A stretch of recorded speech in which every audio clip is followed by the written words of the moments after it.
On me demande souvent de parler de la ménopause.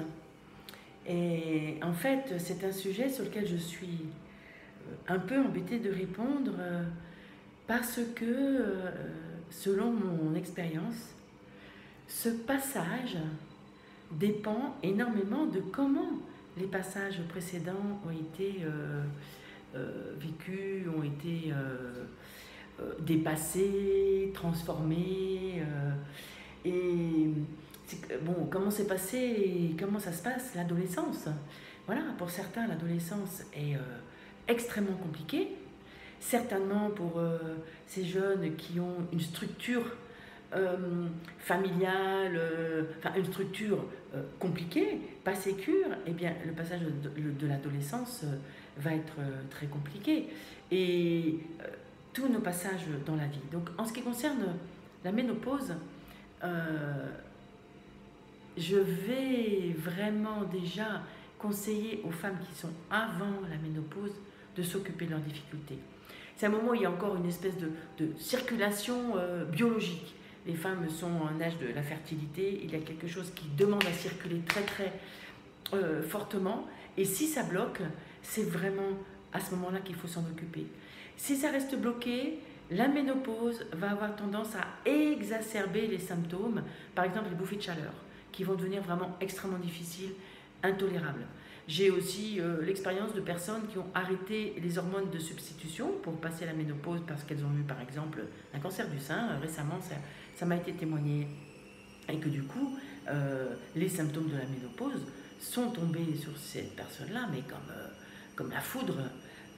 Et ça a été extrêmement, extrêmement difficile parce que tout avait été éteint avant par les hormones. Et puis aussi, alors, pendant cette ménopause, tous ces symptômes, quoi en faire?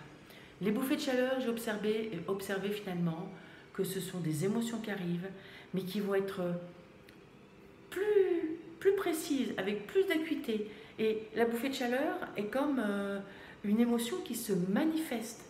C'est-à-dire que c'est comme si notre corps nous disait à ce moment-là, écoute, tu n'entendais pas tellement avant, maintenant tu n'es plus préoccupé par la procréation, par quelque chose de biologique.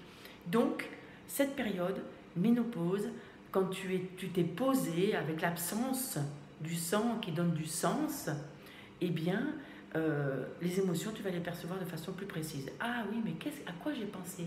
À quoi j'ai rêvé? Beaucoup de personnes manifestent des bouffées de chaleur dans la nuit. Qu'est-ce qui s'est passé dans mon rêve pour que ça soit aussi intense dans mon ressenti? Et dès lors que ces ressentis sont vraiment observés, eh bien, cette ménopause est un cadeau pour comprendre tellement, tellement, tellement de choses. C'est un âge où il y a plus de finesse, comme la peau. La peau est beaucoup plus fine, mais elle est beaucoup plus sensible. Moi, je trouve que c'est une peau orgasmique, par exemple. Il suffit de très, très, très, très, très peu pour que des frissons puissent se manifester dans tout le corps. Encore faut-il avoir laissé son corps se réveiller avant. Donc le sujet est vaste. Bien sûr, je n'ai pas une réponse. J'ai mon expérience, mon ressenti, que ce soit l'accompagnement, que ce soit aussi mon expérience personnelle, puisque je suis ménopausée depuis plusieurs années.